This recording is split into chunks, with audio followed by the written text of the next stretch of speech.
Mark കുറയുന്നതിൽ കുട്ടികളെ മാത്രം കുറ്റപ്പെടുത്തരുത്.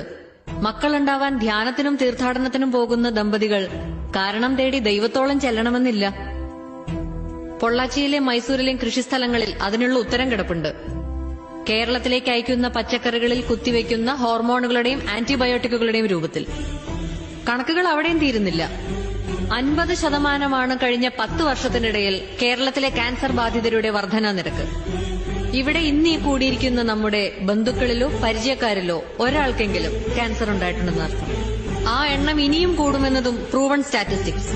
അതിൽ കുട്ടികളുണ്ടെങ്കിൽ ലുക്കീമിയയ്ക്കുള്ള സാധ്യത കൂടുതലെന്ന് മറ്റൊരു പേടിപ്പെടുത്തുന്ന കണക്ക്.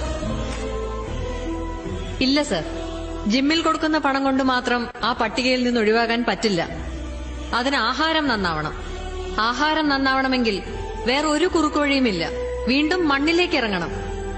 ഒരൊറ്റ ബാൽക്കണി, ഒരൊറ്റ ടെറസ്, അല്ലെങ്കിൽ 1/2 സെന്റ് ഭൂമി. ഒരു വീട്ടിലേക്കുള്ള പച്ചക്കറികൾക്ക് അത് ധാരാളം. ആർക്കും സാധിക്കും. ഒരിക്കലും കഴിയില്ലെന്ന് കരുതിയിരുന്ന ഞാൻ ഇന്നേക്ക് 7ാം ദിവസം 2000 പേർക്ക് സദ്യ ഒരുക്കാനുള്ള വിഭവങ്ങൾ നൽകാൻ പോകുന്നു. വെറും 10 ടെറസിൽ നിന്ന്.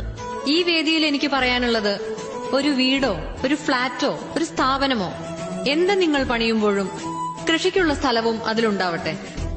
നോക്കാൻ സമയമില്ല എന്ന് ഉടമസ്ഥർ പറഞ്ഞാൽ ആശുപത്രിയിൽ കിടക്കേണ്ടി വരുന്നതിന്റെ 100-1 സമയം വേണ്ടിവരില്ല എന്നവരെ ബോധ്യപ്പെടുത്തുക. ചെലവിനെ പറ്റി പറഞ്ഞാൽ മെഡിക്കൽ ബില്ലിനേക്കാൾ ഒരുപാട് താഴെയാണിതെന്ന് മനസ്സിലാക്കി കൊടുക്കുക. നമ്മുടെ തന്നെ വീടുകളിൽ, നമ്മുടെ തന്നെ ചുറ്റുവട്ടത്ത് നമ്മുടെ കുട്ടികൾക്കുള്ള ആഹാരം. ശിശുരോഗ വിദഗ്ധൻ അല്പം വിശ്രമിക്കട്ടെ. 10,000 സ്ക്വയർ ഫീറ്റിന്റെ സൗധം പണിതു എന്നതിനപ്പുറം ഒരു ചെടി നടാനിടമുള്ള വീടുണ്ടാക്കി എന്നതിനാവട്ടെ ലോകം നാളെ നിങ്ങളെ ഓർക്കുന്നത്. നിങ്ങളോട്